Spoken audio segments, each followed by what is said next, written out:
No dia desses eu mostrei para vocês o que acontecia quando nós misturávamos água sanitária com dipirona, e o resultado era uma reação bem legal, formava um composto azul bem bonito que logo depois desaparecia.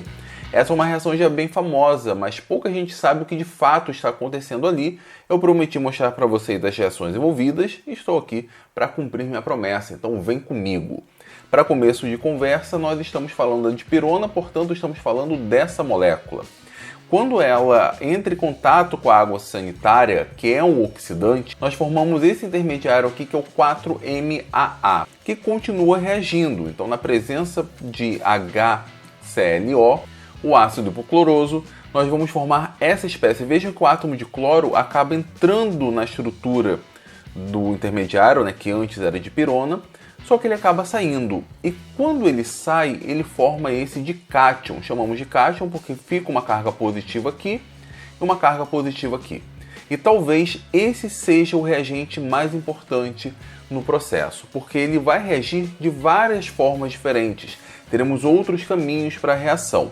O que mais interessa a gente é quando ele começar a reagir com o próprio 4-MAA. Nós teremos aqui uma doação de elétrons do 4-MA para o dicátion. Esse daqui é um processo que nós chamamos de desproporcionamento.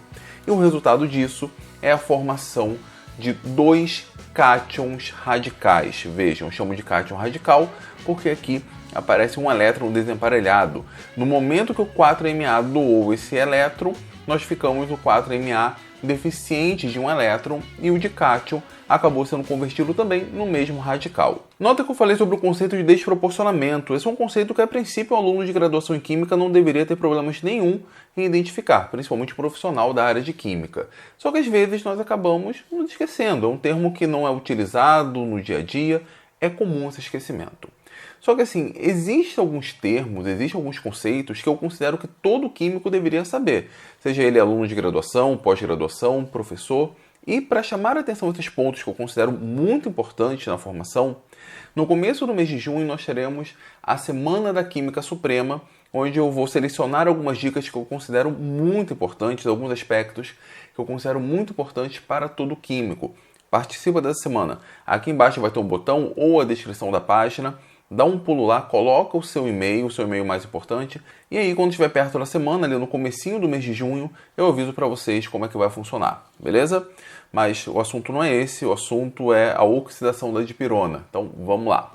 Formamos então esse cátion, e esse cátion radical é o responsável pela coloração azul.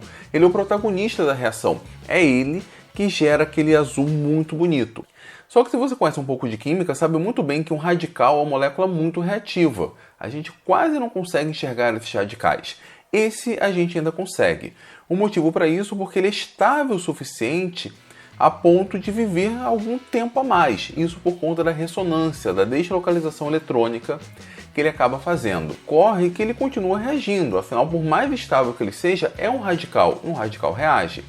Ele está em equilíbrio com o dicátion, só que o dicátion ele não sofre apenas o desproporcionamento lá com 4-MA. Não, ele acaba reagindo por outros caminhos. Ele continua sofrendo o processo de oxidação.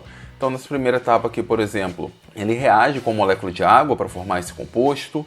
Aqui nós podemos seguir outros caminhos. Nesse caso aqui, ele perde esse grupo, se transformando nesse intermediário. Ou então continua reagindo com HClO, oxidando, formando essa estrutura pela ruptura do anel. Enfim, a reação continua. E como tudo isso vem do dicátion, que está em equilíbrio com o cátion radical, conforme a concentração do dicátion diminui, pelo princípio de Le Chatelier, outro aspecto que eu vou trabalhar na Semana da Química Suprema, esse radical acaba se convertendo no dicátion e, consequentemente, a concentração do radical diminui, por isso que ele desaparece, mas ele vive o suficiente para nós observarmos. Esse, pessoal, então, é o segredo por trás da reação da dipirona com a água sanitária. Eu espero que vocês tenham gostado. Se gostaram, agora eu peço sua ajuda. Dá o seu like, compartilha, salva esse vídeo, é muito importante. E não se esqueçam, Semana da Química Suprema, tá bom? Aqui embaixo tem um botão ou a descrição, clica lá, vai na página, coloca o seu e-mail e eu aviso quando for mais próximo, tá bom? Valeu, pessoal!